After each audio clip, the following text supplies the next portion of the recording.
Shri's inner circle, welcoming all beings back into your inner circle of consciousness and clarity from the great Father Oka Spirits.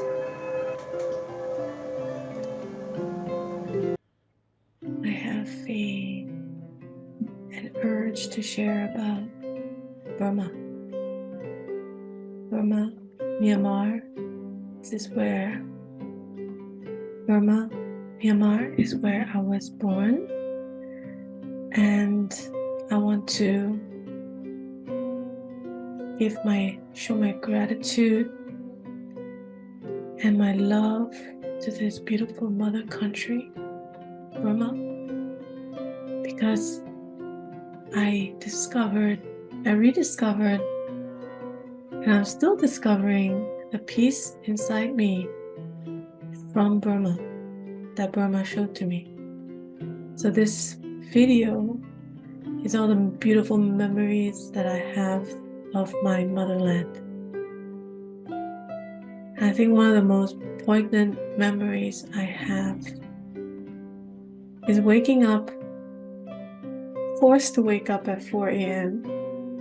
because my Auntie Peacock, her name is Auntie Down, wanted to bring me to the market in Burma. The wet market is called Zay. So she wakes me up because I wanted to go. I was so eager to go and visit the wet market at 6 a.m. in the morning. But at 5 a.m. in the morning, 4 a.m., she's already up. And I saw her. She went into this beautiful big room. It's the Buddha's room. In Burma, we say the Piyaga.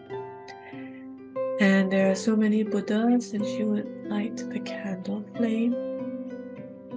And she would say prayers. So she would, sit, kneel, and do her prayers.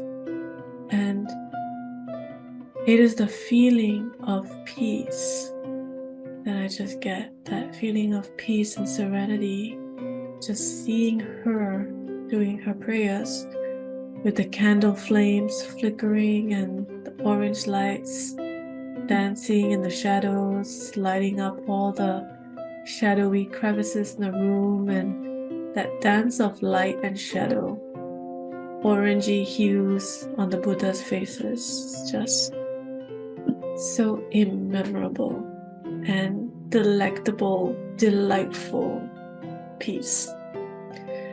And hearing the temple bells going gong, gong, gong every hour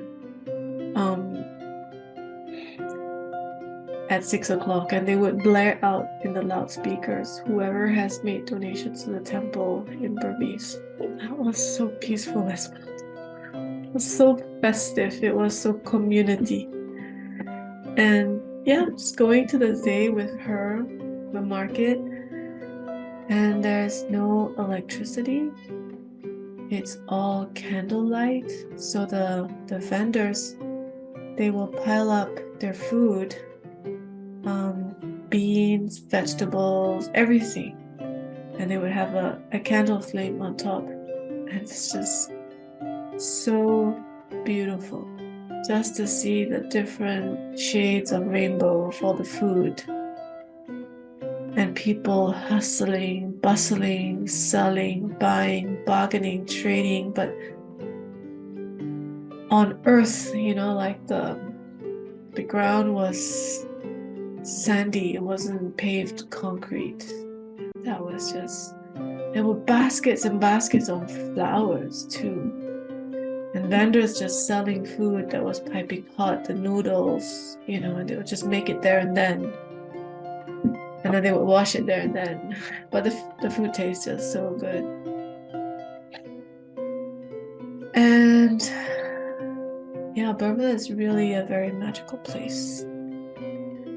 The temples, especially Bagan, which is the ancient capital of Burma, it's a treasure trove of antiquities and antiques, and you just go and wander into all the pagodas, and you'll see old Buddha statues and you feel tangibly the peace.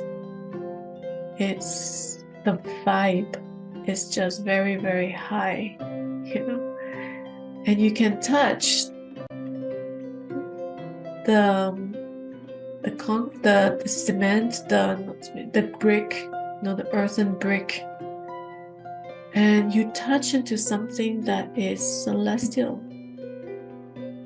because the architects, the builders, the monks who had the idea of building these very beautiful stupas, they were actually given the design in their dream by devas, angels. And so you truly touch divinity as you step into one of these pagodas. It's just paradise. And there's nothing that money can buy to get this feeling of bliss. Just when you walk into the Shri Pagoda, which is the golden temple of Burma in Yangon, in the capital, for the very first time that I could remember, I was 18 years old. Grew up in Singapore, where it's hustle and bustle. It's world's richest country, city vibe, and everybody's just kind of like competing against one another to be like on top of one another. And then you come to Burma, where time stands still, and it's Tuesday afternoon or Wednesday afternoon, and people are strolling around in the temple grounds, cool marble on your feet, and time stands still. You hear these pagoda bells chiming. And that's when I was 18, and that's when I felt it. I knew it in my gut what spirituality meant. It was in the Shri. They say that the Shri has magical powers because it contains on the top of the stupa the relic of the Buddha's hair. The Buddha had gifted his hair to two Burmese brothers. They were traders and merchants, and he gave them the hair and said that, yes, Buddhism will come to your country. There's a lot of peace and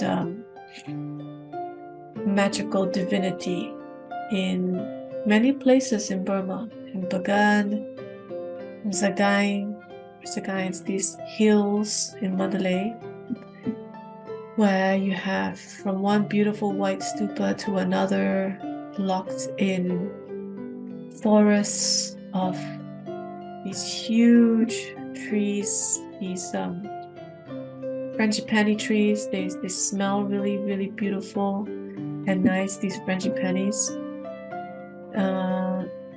It's just magic. So I want to express my infinite love, gratitude to my motherland, to Burma, to all the people, the Burmese people, and all the different tribes in Burma. It's not just the Burmans, but there's the Mun, the Rakhines, the Galons, the Kachins. There's so many. So to all the indigenous people, the tribes in Burma, this beautiful land, the land of the dragon. The dragon. The Naga. The dragon. The Serpent King. The water serpent king. Nagas are water dragons. And my mother, my spirit mother, is a Naga. She will come to me in my dreams, and she's protecting me. So I come from Burma, but I have a long heritage that is not of just the human body, also of the Naga race. And there is also the Galon The Galon is the Garuda. It is that divine mystical bird dragon. Also very powerful and protectors. They also guard Burma. Burma is a juxtaposition. It's a paradox. There's a lot of healing that's happening in Burma right now. There's a lot of struggles and resistance and fighting, and there's a power strife amongst the dark forces. But I'm so confident that peace will prevail, and love and wisdom from this ancient land will withstand and defeat whatever nefarious dark forces that is sabotaging and holding our country captive right now. I'm very confident about that because the love, the spirit of Burma cannot be defeated. There is just this infinite peace. It's a jewel in this planet Earth. And there is just so much that Burma has to give from its minerals and resources, but more than that is the spirit of the people in the land, that of peace, of light, of wisdom, and divinity, celestial divinity. I truly pray to my spirit guides, the Naga, the Galon,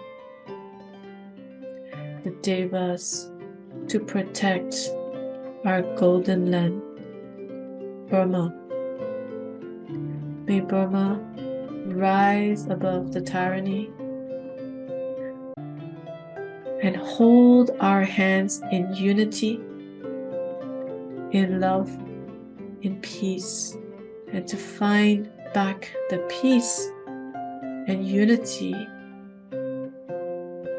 and union between the masculine and the feminine, and to heal the wounds, so many wounds that came from all the past lifetimes, decades, centuries, the heritage of Burma, that we heal, we ask for forgiveness,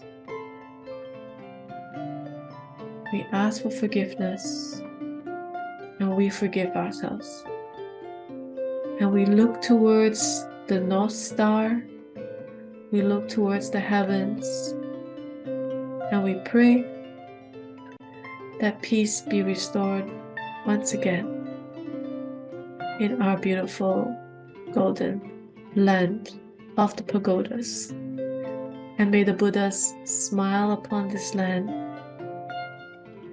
and bestow upon every single being, human and non-human, in Burma, the illumination that comes from light and love.